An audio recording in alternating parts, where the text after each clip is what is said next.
दोस्तों आज का जो वीडियो है वो हमारे देश के रियल हीरोज़ सोल्जर्स को डेडिकेटेड करते हुए है। कुछ लाइनें लिखी हैं, आई होप आप सबको पसंद आएंगी। लाइनें पेश करता हूँ कि मेरे देश के ये फौजी ऐसे ही थोड़े ना बन जाते हैं, घूमने की फिरने की उम्र में ये लड़के सरहद पर चले जाते हैं। जिस उम्र में लोग घर पर रहकर मौज उड़ाते हैं उस कच्ची उम्र में ये फ़ौज में भर्ती हो जाते हैं। मेरे देश के ये फौजी ऐसे ही थोड़े ना बन जाते हैं। भले ही अपनी माशूका से मोहब्बत ना निभा पाएँ पर ये इस वतन से इश्क पूरा निभाते हैं। और जो कुछ लोग कहते हैं कि ये पैसे भी तो कमाते हैं, बता दूं मैं उनको कि ये चंद कागज़ के टुकड़ों के बदले में अपनी सांसें सरहद पर गिरवी रख कर आते हैं। और जो नामुमकिन ना हो वो भी ये कर दिखाते हैं। ये वाला जो शेर है मैं अभिनंदन सर को डेडिकेटेड करते हुए लिखा है, तो गौर से सुनिएगा कि जो नामुमकिन हो वो भी ये कर दिखाते हैं। कुछ अभिनंदन जैसे वीर दुश्मन की छाती फाड़ वापस आते हैं। कुछ अभिनंदन जैसे वीर दुश्मन की छाती फाड़ वापस आते हैं।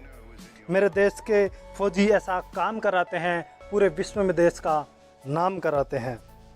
मेरे देश के ये फौजी ऐसे ही थोड़े ना बन जाते हैं। अपनी जान पर खेलकर एयर स्ट्राइक और सर्जिकल स्ट्राइक चंद लम्हों में कराते हैं। अपनी जान की परवाह किए बिना ही दुश्मन की ये फाड़ आते हैं। और जब बात आए देश की आन बान और शान की, तब दुश्मन के एक के बदले 10 सर उतार लाते हैं। ये मेरे देश के फौजी ऐसे ही थोड़े ना बन जाते हैं। और ये वाली जो लाइंस हैं मैं उन सभी मेरी एज से जो कम लड़के हैं, अभी जो मेहनत कर रहे हैं आर्मी में लगने के लिए या जो लग नहीं पाते हैं, उनको डेडिकेटेड करते हुए लिखा है कि हज़ारों की इस भीड़ में महज 5-10 ही आगे आ पाते हैं। क्योंकि क्या होता है ना कि जब मैंने भी आर्मी की जो रैली भर्ती होती है वो देखी हुई है, तो वो एक्सपीरियंस आपको मैं बता रहा हूँ कि 500-600 का जो बैच होता है उसमें से मुश्किल से 5 या 10 लड़कों को ही रेस में पकड़ पाते हैं। तो उस पर कुछ लिखा है कि हज़ारों की इस भीड़ में महज 5-10 ही आगे आ पाते हैं। और दुख तो तब होता है जब इनमें से कुछ किस्मत के मारे चंद लम्हों से रस्से पर ही रह जाते हैं, चंद लम्हों के फासले से रस्से पर ही रह जाते हैं। मेरे देश के फौजी ऐसे ही थोड़े ना बन जाते हैं। जब हम सोकर सही से उठ भी ना पाते हैं उस वक्त तक तो ये रेस लगाकर घर पर वापस भी आ जाते हैं। मेहनत दिन रात कर फिजिकल पार कराते हैं। रोना तो तब आता है जब ये कुछ किस्मत के मारे मेरिट लिस्ट में रह जाते हैं। मेरे देश के फौजी ऐसे ही थोड़े ना बन जाते हैं। और ये वाले जो शेर है मैं मेरे दोस्तों को डेडिकेट करूँगा जो अभी आर्मी में है, कि कुछ मेरे दोस्त सचिन और भरत जैसे 18 की उम्र में घर छोड़ सरहद पर चले जाते हैं। वतन को अपना माँ बाप समझ विदेशों में भी वो तिरंगा लहराते हैं। वतन को अपना माँ बाप समझ वो विदेशों में भी तिरंगा लहराते हैं।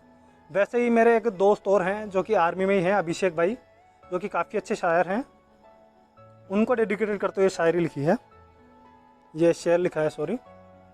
तो ये वाला शेर सुनिएगा, अभिषेक भाई को डेडिकेट करते हैं कि कुछ मेरे दोस्त सरहद पर रहकर अपने जज्बातों की महफिल कुछ यूँ सजाते हैं।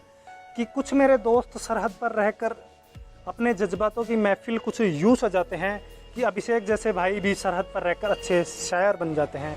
कि अभिषेक जैसे भाई सरहद पर रहकर भी अच्छे शायर बन जाते हैं।